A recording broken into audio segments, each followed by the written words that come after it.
दुसऱ्याकडं मागण्यापूर्वी आपल्याकडं ते नसावं. दुसऱ्याकडं मागण्यापूर्वी आपल्याकडं ते नसावं. ज्याच्याकडं मागायचंय त्याच्याकडं ते असावं. ज्याच्याकडं मागायचंय त्याच्याकडे ते स्वतःच असावं. आणि जे मागायचंय त्याची आपल्याला गरज असावी. विठाला विठाला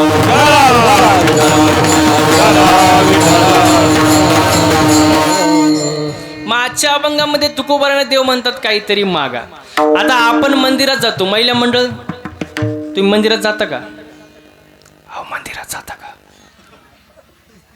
अहो जाता का नाही? काय मागता देवाकडं? काय मागता? सुखी काय? सुखी भेळ. अहो काय मागता? सुखी ठेव. कोणाला? देवाला. कोणाला? मला. बाकीच्यांना? म्हणजे आपण जे मागतो ते कोणासाठी? स्वतःसाठी. पण संत जे मागतात ते समाजासाठी. जगाच्या कल्याणा संताचे होते देह कष्ट वेती परोपकारी. आपलं मागणं काय? मला दे. सुख मला, संपत्ती मला, ऐश्वर्य मला, बायको मला, मुलं सगळं मला. बाकीच्यांचं काय? दुसऱ्याची दाढी जळाली तरी चालल पण त्याच्यावर आपली बिडी पेटली पाहिजे. हो, सगळ्यांचं भलं कर पण सुरुवात माझ्यापासून कर. आपण स्वार्थी महाराज. हो बघा, मागतो तो भक्त, मागत नाही तो वारकरी, आणि देव देतो पण घेत नाही ते संत महाराज. मागतो तो भक्त, देवा मी पिठाचं पाणी प्यावं, आज मी खरं दूध पिलोय, मला दूध दे. मागणारा कोण होता? कोण होता? उपमन्यू. शिराचा सागरू उपमन्यू. हो, भक्त मागतो महाराज देवाकडे. हो, देवा मला अशी जागा दे की त्या जागेवरून मला कोणी ढकलू शकत नाही. मागणारा कोण होता? ध्रुव बाळ होता महाराज. मागतो तो भक्त, मागत नाही तो वारकरी. वारकरी समाधानी असतो महाराज, तो काय मागत नाही. आणि देव देतो पण घेत नाही ते संत. मग तुमचा पहिला प्रश्न डोक्यात आला असेल की देव देतो पण घेत नाही हे जर संत असतील तर तुकोबारायांचा मागणीपर प्रकरणातील अभंग कसा? तुकोबाराय देवाकडे कसं काय मागतात? मग तुम्हाला मी पहिलंच सांगितलं, आपलं मागणं म्हणजे स्वतःकरिता. संत स्वतःसाठी मागत नाही, समाजासाठी मागतात महाराज. हो बघा, नामदेवरायांचं मागणं आहे, अकल्प आयुष्य वावे तया कुळा, माझिया सखळा हरीच्या दासा. माझ्या हरीच्या दासाच्या कुळाला उदंड आयुष्य लाभू दे, मला नको. हे कोण मागते? नामदेवराय. हो, समाजासाठी महाराज. एकनाथ महाराजांचं मागणं बघा, प्रेम सुख दे, प्रेम सुख दे,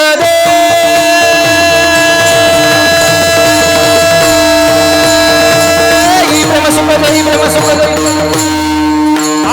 प्रेम सुख दे, प्रेम सुख दे,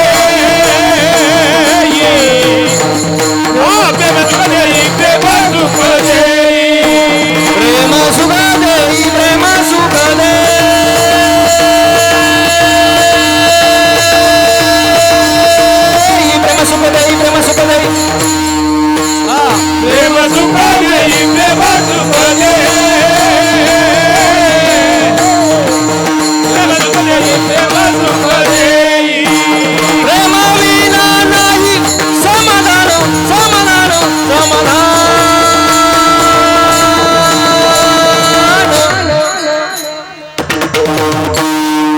प्रेम सुख दे, प्रेम सुख दे,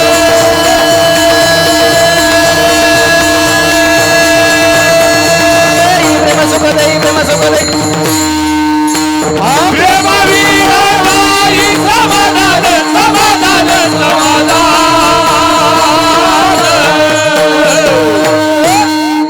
प्रेम सुख दे, प्रेम सुख दे, प्रेम सुख दे, प्रेम सुख दे.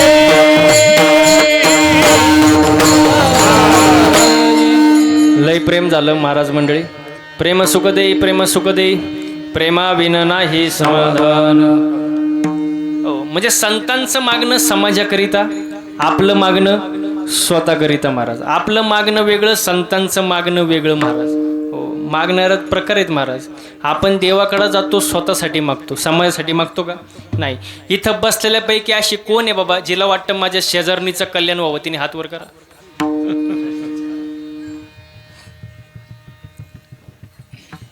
एकीने सुद्धा हात वर नाही केला पाहिजे.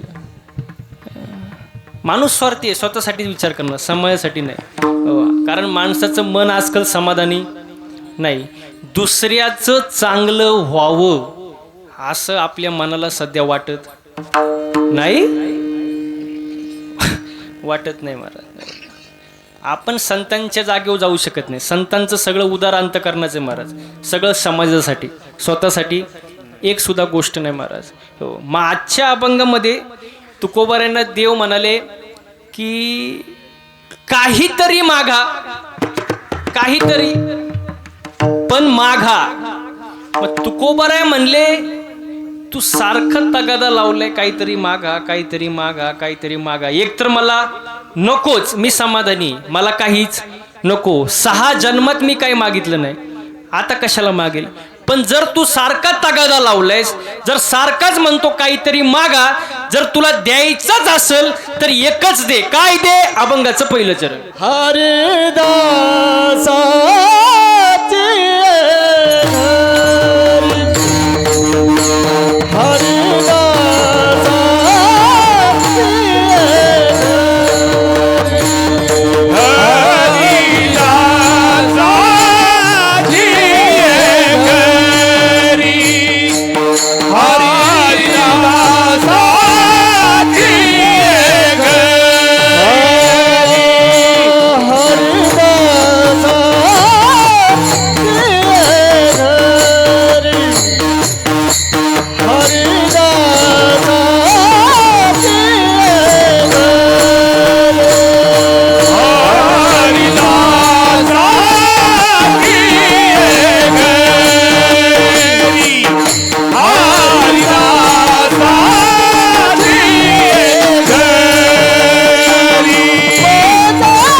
दासाचे घरी मज उपजवा जन्मांतरी, मनसे काही मागा हेची देगा पांडुरंगा. ओ तुकोबराय म्हणले सारखाच म्हणतोय काहीतरी माग, मग एक कर, एकच दे. काय दे? हरिदासाची घरी मज उपजवा जन्मांतरी, मला हरिदासाच्या घरी जन्माला घाल, दुसरं काही देऊ नको. आणि एक जन्म नाही, मज उपजवा जन्मांतरी. जन्मांतरी अनेक जन्म दे, पण कोणाच्या घरी दे? हरिदासाच्या घरी दे, दुसरं काही नको महाराज. आता आपण जर असतो तुकोबारायांच्या ठिकाणी काय मागितलं असतं? समजा जन्मच पाहिजे, कोणाच्या घरी मागितलं असतं? हरिदासाच्या, एखाद्या बिल्डरच्या घरी, अंबानीच्या घरी, श्रीमंताच्या घरी. पण तुकोबारायांनी काय मागितलं? हरिदासाची घरी हरिदासाच्या घरी जन्माला घाल, दुसरं काही मला नको. घर फार महत्वाचं असतं महाराज. बघा, माणसाच्या जीवनामध्ये 3 गोष्टी महत्वाच्या आहे. रोटी, कपडा आणि बोला, रोटी, कपडा आणि मकान. खायला अन्न पाहिजे, अंग झाकायला कपडे पाहिजे आणि राहायला घर पाहिजे. हो बरं, घराचं बांधकाम कसं आहे हे महत्वाचं नाही, घर किती मोठं आहे हे महत्वाचं नाही, घरात किती खोल्या आहेत अजिबात महत्वाचं नाही, घरापुढं किती मोठं अंगण आहे काही घेणं देणं नाही, घरातली माणसं कशी आहे हे फार महत्वाचं आहे महाराज. हो, घर असावं घरासारखं, नुसत्या नसाव्या भिंती, आणि तेथे असावा प्रेम जिव्हाळा, नको त्या नुसत्या नाती. घर फार महत्वाचं असतं महाराज माणसाच्या जीवनामध्ये. घर चांगलं पाहिजे. घर कसं पाहिजे? चांगलं पाहिजे महाराज. पूर्वीचे जे लोक होते ना, पूर्वीचे, ते घरापुढे लिहायचे सुस्वागतम. काय लिहायचे सरपंच साहेब? काय लिहायचे? सुस्वागतम. मग थोडा जमाना पुढे गेला, मग लोकांनी पाटीच बदलली, लोक लिहायला लागले शुभ लाभ. काय लिहायला लागले? काय लिहायला लागले पुरुष मंडळी? काय लिहायला लागले? शुभ लाभ. पहिले काय लिहायचे? सुस्वागतम, आता शुभ लाभ. मग थोडं अजून लोक मॉडर्न झाली, आता लोक लिहितात कुत्र्यांपासून सावध राहा. इंग्लिशमध्ये म्हणलं तर बिहेवियर ऑफ डॉग्स, कुत्र्यांपासून सावध राहा. म्हणजे घर कसं असावं महाराज, मी तुम्हाला हे सांगतो. घरात वातावरण चांगलं पाहिजे महाराज. हो, घरात एकमेकांसोबत प्रेमानं राहिलं पाहिजे. पती पत्नीनी पण एकमेकाला समजून घेतलं पाहिजे. कारण पती पत्नी म्हणजे मोटरसायकल, पुढचं चाक म्हणजे पती, मागचं पत्नी, पुढचं नवरा, मागचं म्हणा ना बायको. पण मागचं चाक थोडं भाव खातं, कारण मागच्या चाकाला असं वाटतं सरपंच साहेब, मागच्या चाकाला असं वाटतं चैन कुठल्या चाकाला आहे? मागच्या.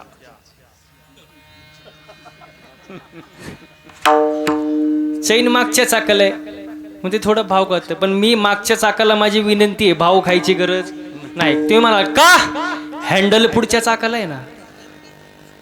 पुढचं चाक जर खड्ड्यात गेलं, मागचं खड्ड्यातच जाणार ना. मग बॅलेन्स महत्वाचा आहे, एकमेकाला समजून घ्या. मी तर नेहमी एक वाक्य सांगतो, बायको अशी असावी की तिने नवऱ्याकडे कधीच काही मागू नये. आता तर घुसवा.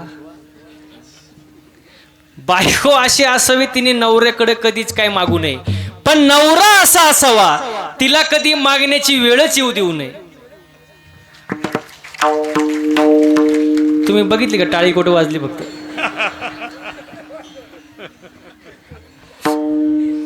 मी पहिलेच सांगितलं बॅलेन्स महत्वाचं आहे. आणि कीर्तनाला सुरुवात करण्या अगोदर एक सूचना द्यायची राहिली, ते आता आठवली. टाळी वाजू वाटली तरच वाजवायची, वाजूच वाटली तर वाजवायची. पण जर वाजवलीच तर 2 किलोमीटर आवाज गेला पाहिजे. उगाच 10 रुपयाला एक टाळी यासारखं वाजवायचं नाही, जरा मनापासून वाजवायची. कशी वाजवायची? असं जरा मनापासून जरा, आणि ह्याच मापात राहा शेवटपर्यंत, मग कीर्तन समजेल. विठाला विठाला.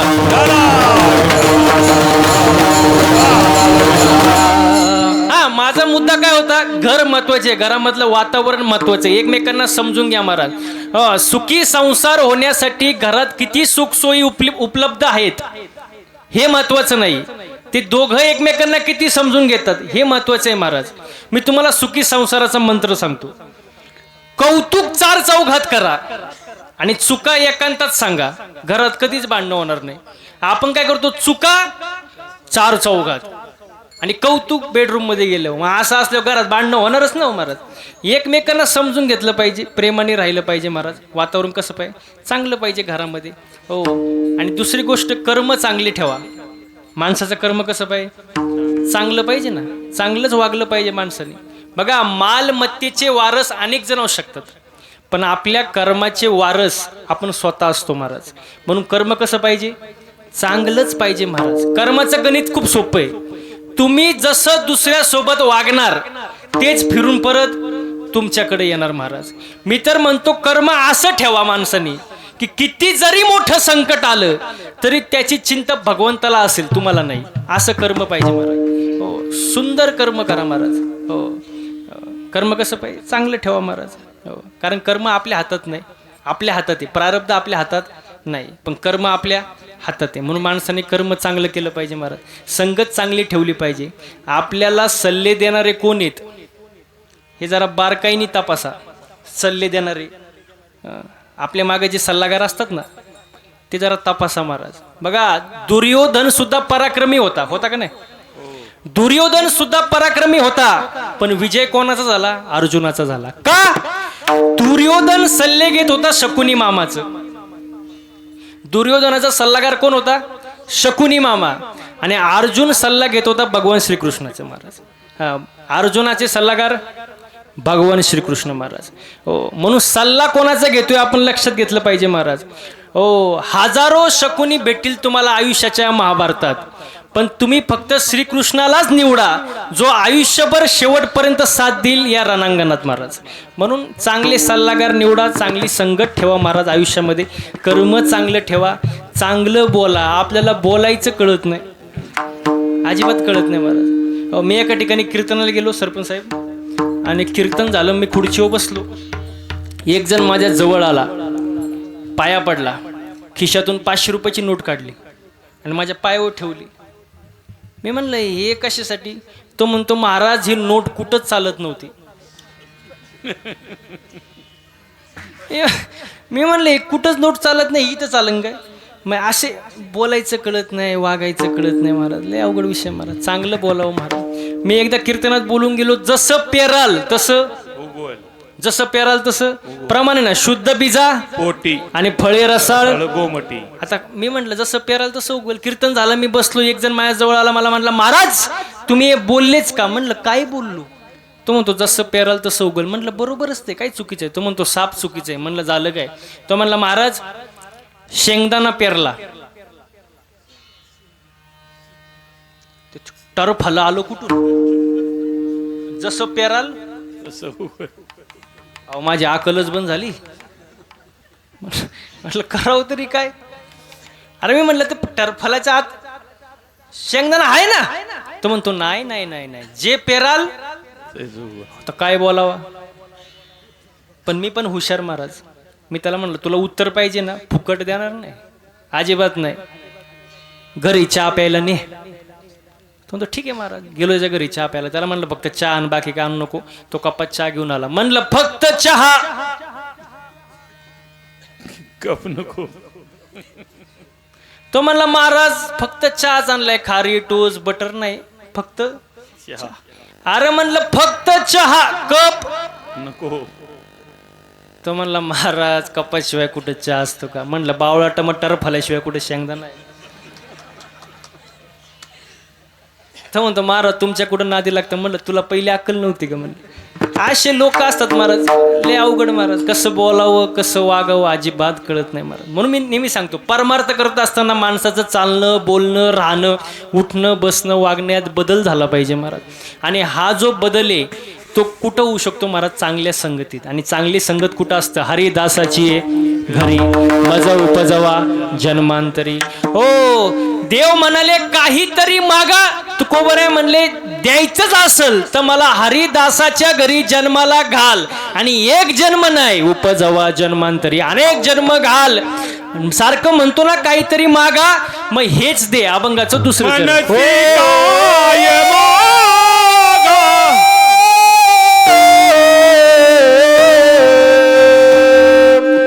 मनसी काही मागा.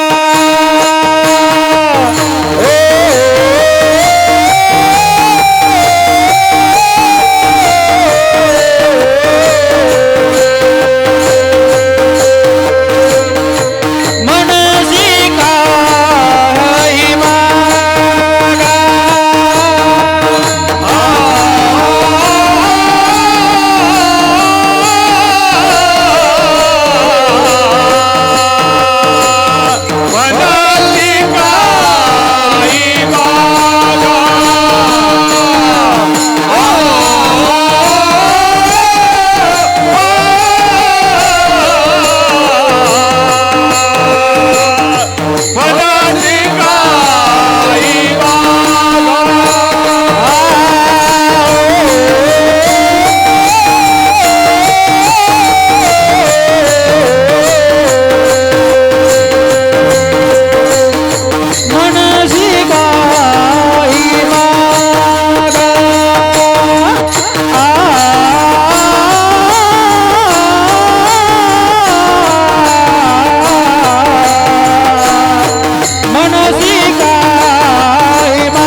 मनसी काही मागा हेची दे गा पांडुरंगा.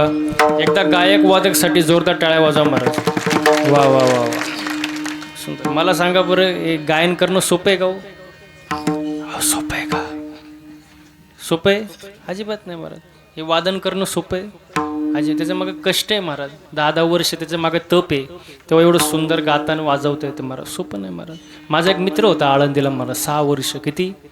6. फक्त धोतरच नेसायला शिकला, दुसरं काही येत नाही त्याला. अजून नाही गायन येत नाही, वादन येत नाही, काही येत नाही महाराज. सोपं नाही महाराज. बरं जाऊ दे, कीर्तन करणं सोपं आहे का? होय अंकुश साहेब, सोपं आहे का? नाही. नाही. आता माझ्या पुढे नाहीच म्हणणार तुम्ही. आता मी गेल्यावर काय म्हणतात हे महत्वाचं आहे. कीर्तन करणं सोपं आहे का? तुम्हाला रॉकेट माहिती आहे का? रॉकेट. त्याच्या आधी एक गोष्ट सांगतो ऐका. आता हे जे गायक आहेत, हे वादक आहेत, महाराज मंडळी, टाळकरी मंडळी, सगळे इथं महाराज मंडळी उपस्थित आहेत, पुढं बसलेले सगळे गुणीजन मंडळी. आमच्या सर्वांकडे पाहिल्यानंतर तुम्हाला वाटत असेल ना, महाराज लोकांची लई मजा आहे.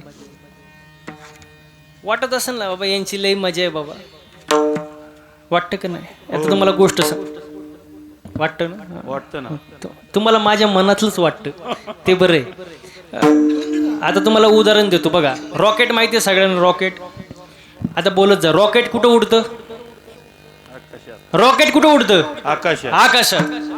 आता आपण काय म्हणतो, काय उंच रॉकेट उडते हो. रॉकेट काय उंच उडतंय सरपंच साहेब. रॉकेट किती उंच उडतंय, पण त्या रॉकेटचा माग धूर किती निघतोय तुम्हाला माहित का? रॉकेटला माहित. रॉकेटला माहित. कोणाला माहित?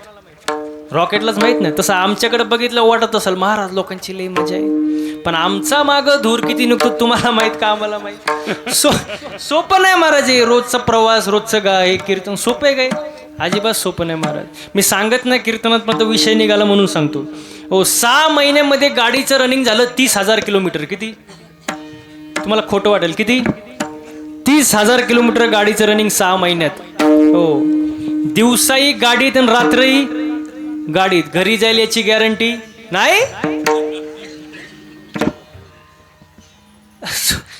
सोपं नाही महाराज. महिला मंडळ बटाटा कसा शिजतो कुकरमध्ये, तसं आम्ही दिवस रात्र शिजतो महाराज. रोज. आता हे कार्यक्रम झाले की सकाळी जायचं धाराशिवला महाराज, निघायचं करून रोजचं कारण. पण हे तुमच्या लोकांचं आमच्यावर असणारं प्रेम आहे महाराज, म्हणून एवढं रात्र दिवस गाडीवर फिरतोय तरी अजून काही नाही, सेफमध्ये महाराज. हे तुमचं प्रेम आहे महाराज. आम्हाला कुठं सिक्युरिटी आहे का? मागं पोलीस बिलीस काय काय नाही. एवढं रात्रीचं आम्ही फिरतो, दिवसा रात्र फिरतो, गाडीतच झोप, गाडीतच जेवण, पण तरी भगवंताच्या कृपेने आम्ही व्यवस्थित तिथं पोचतो. कार्यक्रम करून परत घरी व्यवस्थित पोचतो. का? हे तुमचं लोकांचं असणारं प्रेम आणि देवाची कृपा महाराज. हो, खूप सुंदर महाराज. प्रारब्ध लागतं महाराज. कोणाचं पण काम नाही महाराज. गायन वादन करणं, हे कीर्तन करणं सोपं नाही महाराज. आजचा कार्यक्रम जर पाहिला तर वरती इंद्रचंद्र ब्रह्मदेव पण हँग झाले असतील महाराज. एवढं सुंदर कार्यक्रम चालू आहे महाराज. हा सुख सोहळा स्वर्गी नाही. स्वर्गीचे अमर इच्छिता ती देवा, मृत्यूलोकी व्हावा जन्मामा. वरच्या देवांना हे आनंद पाहिजे असतो, सुख पाहिजे असतं, पण त्यांना मिळत नाही. मिळालंय आपल्याला महाराज. आपण भाग्यवान आहोत महाराज. इथं आनंद घेतला पाहिजे. लोक कुठं घेतात महाराज? नाचो कीर्तनाची रंगी, ज्ञानदीप लावू जगी. इथं आनंद घेतला पाहिजे. आणि हा जो आनंद आहे तो अजून एका ठिकाणी भेटतो. कुठं? हरिदासाच्या घरी महाराज. हो, मला सांगा, हरिदासाच्या घरी कोण येतील? हरिदासाच्या घरी जर आले तर कोण येतील? हरिदासच येतील ना. तर दुसरं कोण येणार आहे? अजिबात नाही ना. संत मंडळीच येणार, भक्तजनच येणार, हरिदासच येणार. हरिदास या शब्दाचा अर्थ काय? हरिदास शब्दाचा अर्थ काय? जो हरीचा दास तो सोपा अर्थ सांगतो. जो हरीचा दास तो हरिदास. पण अजून आतला अर्थ सांगू का? हरी ज्याचा दास तो हरिदास. हरी तैसे हरीचे दास. वा वा वा. मग हरिदासाच्या घरी जन्माला घाल. एक जन्म नाही तर अनेक जन्म घाल, आणि एवढंच दे. जर तू मागायला सांगत असेल, मनसी काही मागा हेची दे गा पांडुरंगा, एवढंच दे. कारण हरिदासाच्या घरी काय असतं? अभंगाचं 3रं चरण. संतालो टांगणी, संतालो टांगणी, संतालो टांगणी.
आईच्या लोटांगणी जाता लाज नको म्हणी. हो, हरिदासाच्या घरी संत आल्यानंतर त्यांची सेवा करण्यासाठी, त्यांच्या समोर लोटांगण घालण्यासाठी माझ्या मनात लाज येऊ देऊ नको. एक प्रमाणे बघा, लाज भय शंका दुराविला मान नकळे साधन या परता. हो, म्हणजे लाज येऊ देऊ नको हे तुकोबाराय मागतात. बघा तुकोबारायांचं मागणं कसं आहे, आपलं मागणं कसं आहे. आपलं मागण्यातलं फरक महाराज. हो बघा, तुम्हाला उदाहरण देऊन सांगतो. एका सासू सुनाला देव प्रसन्न झाला, होणार तर नाही पण समजा झाला, आणि देवानी अट घातली. अट, सून जे मागल त्याच्या डबल सासूला. म्हणजे समजा सुननी मागितलं 1 तोळं सोनं, सासूला किती हो? 2. म्हणजे समजलं तुम्हाला. सून जे मागन त्याच्या डबल सासूला. हो. पण ती सून लई हुशार होती महाराज. सून कुठली होती? अहो पिंपरीचीच होती. आणि पिंपरीच्या सुना कशा? हुशार. काही शंका कोणाला? अजिबात. ती हुशारच ना. ती म्हणली देवा ठीक आहे, मी जे मागन माझे डबल सासूला, कळलं मला, पण किती वेळा मागू शकते मी? किती वर आहे? देव म्हणले 3 वरदान आहे, 3 वेळा तू मागू शकते, फक्त जरा विचार करून माग. पण ती सून कशी? बोला ना, कशी? कुठली होती? पिंपरीची. हा, पिंपरीची होती. ती हुशारच ना. ठरलं महाराज. देव म्हणले माग. ती हुशार सून म्हणली देवा माझं पहिला वरदान असं आहे, पहिला वर असा आहे, मला एका डोळ्याने आंधळी करा.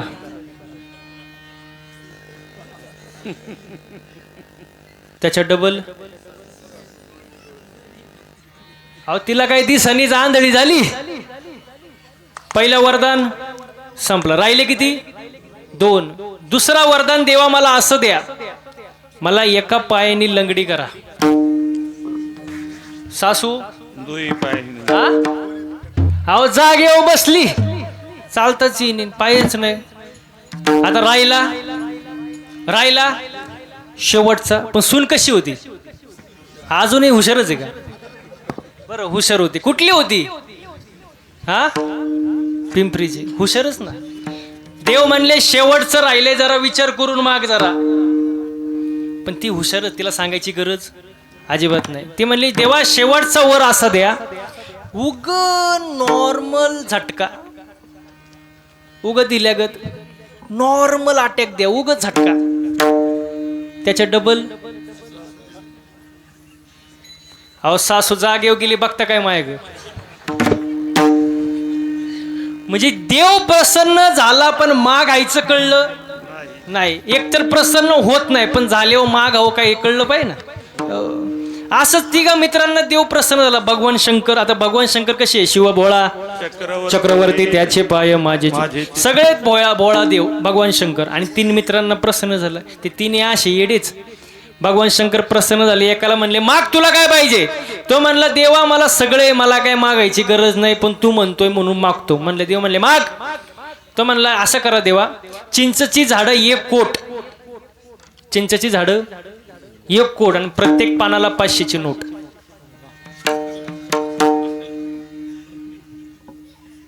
झाडं किती? 1 कोट. आणि प्रत्येक पानाला 500. माल झाला किती? आता तुम्ही घरी गेल्यावर विचार करा. आता भगवान शंकर भोळे देवत म्हणले ततच तू. आता राहिले किती? 2. दुसऱ्याला म्हणले माग, तुला काय पाहिजे? तो म्हणला देवा मला तर काहीच नको. पण ह्याने मागितलं म्हटलं मी कसं शांत राहणार? माग. देव म्हणले माग. तो म्हणतो मागतो. ऐका, ते चिंचची झाडं कापा, झाडं कापा, त्याच्या खोडापासून फळ्या बनवा, त्या फळ्याचे कपाट बनवा, नोटा तोडा, कपाटात भरा, कुलूप लावा. चावी फक्त माझ्याकडे द्या. भगवान शंकर भोळे देवत म्हणले, बोला काय म्हणले? तदास्तु. आता राहिला 3रा. तो कसा होता? हुशार. कुठला होता? हा, ते म्हणतात पिंपरीचा. मग सगळे हुशारीतच आहेत का? मी नक्की हाय कोण? तो हुशार महाराज पिंपरीचा, तो हुशार, त्याचा नाद करायचाच नाही महाराज. हुशार व्यक्तिमत्व. भगवान शंकर म्हणले माग तुला काय पाहिजे? तो म्हणला देवाच्या कृपेने सगळे माझ्याकडे, मला मागायची गरज नाही, पण तुम्ही म्हणताय म्हणून मागतो. तो म्हणला असं करा, ज्याच्या कमरेला त्या कपाटाच्या चाव्या आहेत त्याचं लग्न व्हावं, लग्न. पण त्याला पोरगाच नाही व्हावं आणि त्यांनी दत्तक म्हणून मला घ्यावं.